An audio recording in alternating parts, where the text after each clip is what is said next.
Hello children, how are you? I hope you are well and doing your studies properly and safe at home. Children, we are going to start the new chapter, that is chapter 12, Janapadas and Mahajanapadas. So let's begin. In our previous class, we had done the question answers of Vedic civilization. And when we studied this Vedic civilization, we also came across the social and political condition of the people. We also came across in the later Vedic period that the society was very much advanced. People had done great achievements in the field of science and mathematics. And many towns and cities came into being in the later Vedic period. When we were distinguishing between early and later Vedic period, there we came across that in early Vedic period there were no capitals and kingdoms. But in the later Vedic period, kingdoms and capitals were there. And we also came across that king in the later Vedic period was very much powerful. So when we were distinguishing between early and later Vedic period, we came across all these points. Now here we come across this word Janapadas. What does this Janapadas mean? It means Jana means people, tribe, and Pad means foot. So what does literally means Janapada? The land where Jana set its foot. Please underline this, children, in your book. This is very important for you. The question can come, what is Janapada? Janapada. Jana means people, tribe, and Pad means foot. So, means the land where Jana set its foot. There were different Janapadas. Gandhara, which we call at present modern Afghanistan, Kuru, Panchala and Videha, it is all located in Uttar Pradesh and Bihar. These are some of the Janapadas. After this, you will come across Mahajanapadas. And children, if you want to know about these Janapadas and Mahajanapadas, what are the sources? The sources are Buddhism, that is scriptures of Buddhism, Jainism, and also the literature, religious traditional literature, that is Puranas. Scriptures means the religious literature of Buddhism, Jainism.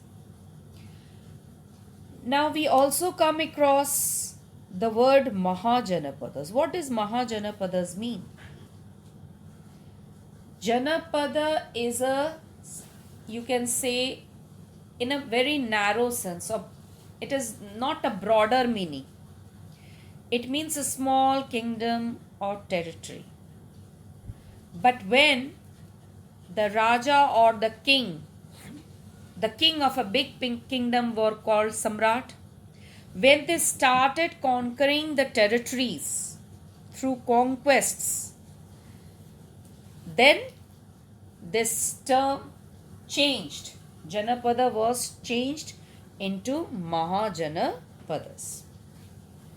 So I hope you have understood this, what is the difference between Janapadas and Mahajanapadas. So Janapadas, when some of the kingdoms which were called Janapadas, when it became more important than others, that was called Mahajanapadas. Most Mahajanapadas had a capital city. Many of these were also fortified, you can say. So, some Janapadas which became more powerful, they came to be known as Mahajanapadas. So, some Janapadas which became more powerful, they were called Mahajanapadas. So here in the map, if you see this map, that is page number 102, you will see there were total 16 Mahajanapadas.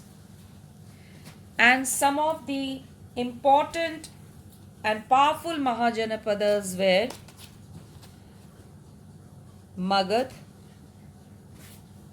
which was the earlier name of Bihar, Vats, Avanti, Koshala, Matsya, Anga, Kashi. These are some of the strong Mahajanapadas. But total there were 16 Mahajanapadas. How many were there? 16. That is all located in your map. Here are all the names of the 16 Mahajanapadas.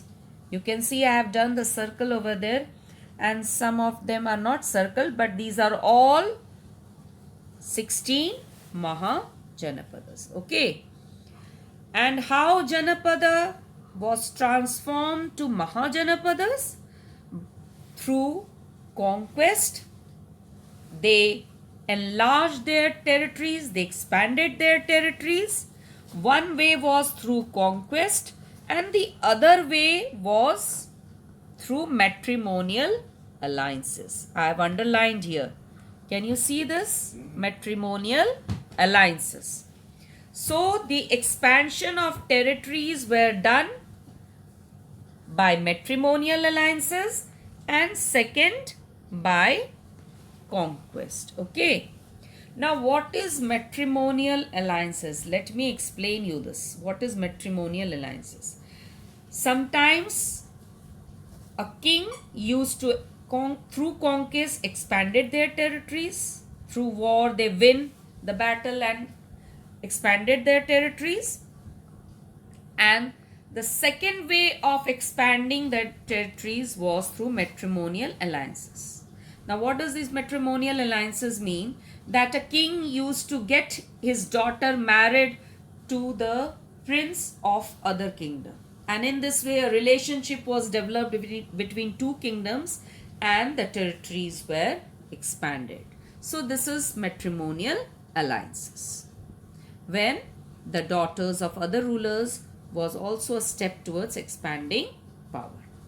So all these Mahajanapadas later became a part of Magad Empire. Now where is this Magad? If you see here, you will see that this Magad, it is in Bihar. You can see here Magad. Can you see here this? That is Magad. So all these Mahajanapadas later became a part of Magad Empire. So this were the difference between Janapadas and Mahajanapadas. You should know what is Janapada and Mahajanapadas. Mahatma Buddha was born in a Sakya, Ghana Sangh or Republic. Before that I will explain you what is this Ghana Sangh. There were few kingdoms where they were chosen by the people of the kingdom. These kingdoms were called Ghana Sangh. Ghana means people, and Sangh means when a group of people used to elect their ruler, that is called Ghana Sangh. And that's why it was not a hereditary post. That's why it was not a hereditary post. Hereditary means after a Raja, a king, after that his son will become a next king. That was not there in Ghana Sangh. It was a republic. Republic means where the head is chosen by the people. That's why it was called Ghana Sangh or republic. And Mahatma Buddha was also from one of the Ghana Sangh whose name was Sakya. Some of the important Ghana Sanghs are, please underline children in your book. This is very important. The question comes from here. Lichavis of Vaishali. Lichavis were the Ghana Sangh which belong to which place? Vaishali. Shakyas belong of Kapilavastu. Vrijis of Mithila. Malas of Pava. If you have visited Pavapuri, where you will see Jains, there you will find this Kushinagar, and the Ghana Sangh who belonged to this Pava were known as Mallas. There was an assembly in each republic. Why it is called republic? Because the people used to elect the head. It was not a hereditary post, as I have already told you. And when when the head was chosen, after that assembly was being formed, who was responsible for making laws?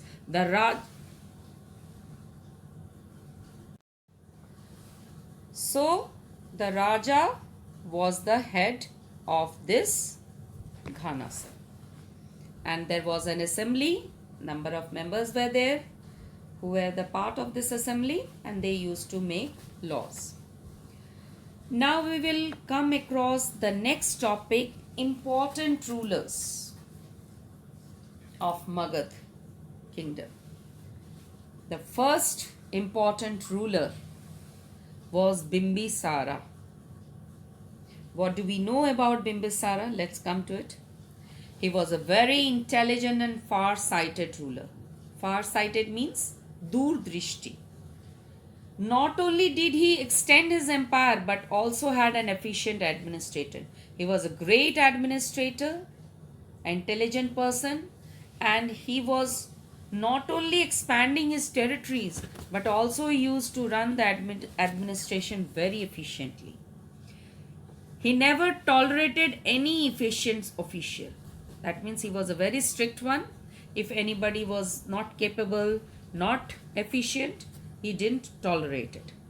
He consulted the village headman Gramini for administrating the villages. Bimbisara's capital was Rajgir near Patna in Bihar. So earlier it was known as Magad. So the capital during Bimbisara was Rajgir near Patna in Bihar. What is the difference between a kingdom and empire? Empire is a broader form and kingdom is a narrow form. Empire is a bigger form, a larger than kingdom. And it is having a big empire, a big capital, huge source of income, big army, etc. After Bimbisara, Ajatashatru became the second Magad king. But after he becoming the Raja, he shifted his capital from Rajgir to Patliputra. Patliputra. That is a village, Patali, on the bank of river Ganga. After that, after becoming king, he annexed Koshala, Kashi and Vaishali and added to his Magad empire. That means after becoming king, he also expanded the territories. He built a fortress to keep a watch over Licchavi's ruler to the north of river Ganga. That means Ghana Sangh, some of the Ghana Sangh part was there, which I have previously only discussed. Here, can you see here? These were the Ghana Sangh. Okay.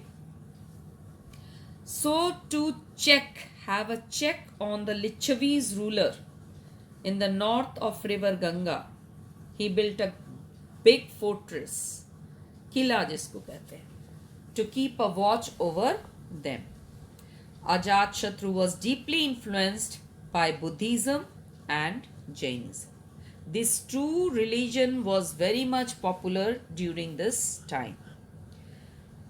Darshak, according to Puranas, he became the king of Magad after the death of Ajatashatru. Two important dynasties, Shiju Nagas and Nanda's ruler, ruled the Magad afterwards. That means after Darshak dynasty, it was divided into two dynasties, Shishunagas and Nandas. Magad attained a very prestigious position under Nandas. They extended the territories of Magad further, and the last king of Nanda dynasty was Ghana Nand. We will come across and get the information about Ghana Nand in the next coming chapter when we will study about Mauryas and Shungas. Just see here, do you know Ajatashatru used two weapons, catapult and covered chariot. That is very important one which was added in the military force first time by Ajatashatru. Catapult and rock chariot. Catapult, two new weapons, that is catapult and covered chariot, was the new type of weapons used by Ajatashatru.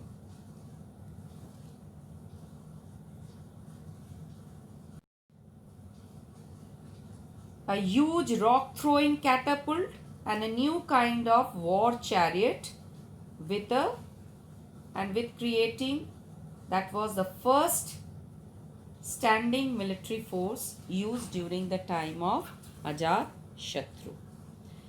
So children, these are the three important rulers during Mahajanapada's rule, which were under Magad. These were the three important rulers of Magad. First was Bimbisara, second was Ajatashatru, and the third was Darshak. After Darshak, it was divided into two dynasties. Dynasties means Vansh. It was divided into two dynasties. One was Shishunagas and the other one was Nandas. But out of these two dynasties, Nandas became more powerful, which we will read in the later coming chapter when we will read about the Mauryan dynasty. There we will come across about the Nanda dynasty. So, what were the three important rulers? Bimbisara, Ajatashatru and Darshak. Apart from that, you will also learn, children, what is Janapadas and Mahajanapadas, which were those 16 Mahajanapadas. I have already indicated here on the map. It is already written there. All these are 16 Mahajanapadas. Now, two Mahajanapadas are not the part of our country, that is Gandhara and Kamboj. But earlier it was a part of our country. Okay? And apart from that, you should also go through Ghana Sangh. What is Ghana Sangh? Ghana Sangh means where the head was elected by the people. So it was not a hereditary post. So which were those important Ghana Sangh? Lichavis of Vaishali. You will get a question like this. From which region Lichavis belong? From Vaishali. Shakyas from Kapilavastu. Vrijis from Mithila. And Mallas of Pawa. So these were the important Ghana Sangh. So whatever important things I have indicated you, please go through that and please put a underline in your book and just go through this and also learn this where I have indicated the important lines. So what is your homework? Children, your homework is to write the different kingdoms under Ghana Sangh. First question, write the different kingdoms under Ghana Sangh. Okay? And from where you will get this answer? Let me show you this. Under Ghana Sangh. Okay? So let's come to that page where you will get this answer. That is page number 103.